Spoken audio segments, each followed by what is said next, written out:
পুজো শেষ করার পরও আমি পুজোর ভিডিও দিচ্ছি, তার কারণ হচ্ছে কিছু ভাইরাল পুজো মণ্ডপ ছিল, যেটা তোমরা অনেকেই দেখেছো। তার মধ্যে একটা হচ্ছে শ্রীভূমির এই পুজো মণ্ডপটা, এটা খুবই ভাইরাল ছিল। তাই ভাবলাম যে তোমাদের সাথে এটার একটু এক্সপিরিয়েন্সটা আমি শেয়ার করি।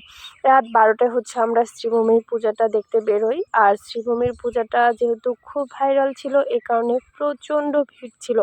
দেখো কি পরিমাণ ভিড়, মানে পিঁপড়ার মতো হেঁটে হেঁটে যেতে হচ্ছিল। আর হচ্ছে যেহেতু আমরা 12টায় বের হই, ভেবেছিলাম ভিড় কিছুটা কম হবে, কিন্তু দেখলাম যে উল্টো, মানে ভিড় আরও বেশি। যদি বিকালে আসতাম তাহলে মনে হয় যে ঢুকতে পারতাম না। এই যে দেখতে পাচ্ছ জায়গায় জায়গায় দাঁড় করানো হচ্ছে।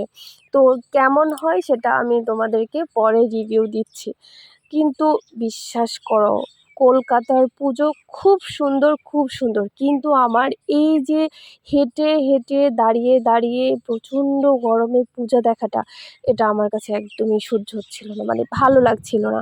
এখানে প্রচুর হাঁটতে হয়, মানে এক একটা পূজা মণ্ডপ থেকে আরেকটা পূজা মণ্ডপে যেতে মানে প্রচুর হাঁটতে হয়। ধরো ফার্স্ট দিন আমি 3 থেকে 4 ঘন্টা হেঁটে হেঁটে পুজো দেখেছি, তারপরের দিন হচ্ছে 2.5 ঘন্টা, 3 ঘন্টা এরকম করে পুজো দেখতে হয়। এখানে তুমি না অটোতে উঠতে পারবা, না হচ্ছে বাইক নিয়ে যেতে পারবা, কারণ হচ্ছে 2-3 কিলোমিটার আগে থেকে সমস্ত মানে গাড়ির রাস্তাগুলো অফ করে দেয়, যার কারণে হেঁটে হেঁটে পুজো দেখতে হয়।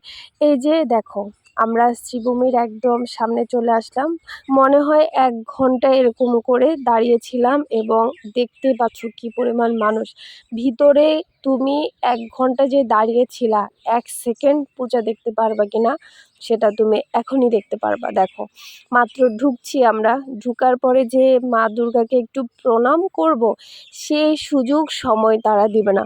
মানে জাস্ট হেঁটে চলে যেতে হবে। কী ধরনের পূজা দেখা বলে এটাকে আমি জানি না। এখানে হচ্ছে সব কিছু হাইপ, মানে যেই মণ্ডপে যত বেশি মানুষ হবে, ভিড় হবে, ওই পূজা মণ্ডপ তত বেশি হচ্ছে পপুলার।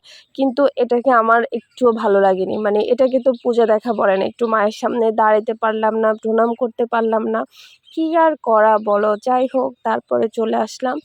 এসে হাঁটতেছি আমরা, কারণ এখান থেকে হেঁটে হেঁটে বাসে যেতে হবে, তেমন একটা গাড়ি ঘোড়া নেই, আর বাসে একটু কাছেই ছিল। প্রচণ্ড চাঁদ, এত বেশি হাঁটা লাগে। এই বাচ্চারা, তোমাদের কেমন লাগছে পুজো দেখে? তোমাদের পুজো দেখে কেমন লাগছে বলো? দারুণ লাগছে, দারুণ। আমি আছি ওই যে নাস্তা রেখে এরকম হেঁটে হেঁটে পুজো দেখা আমার জন্য ফার্স্ট এক্সপিরিয়েন্স ছিল। আমাদের দেশে তো মানে পাশাপাশি অনেকগুলো মণ্ডপ থাকে বা গাড়ি যাওয়া যায়, এখানে সেরকম যেহেতু না, নতুন এক্সপিরিয়েন্স।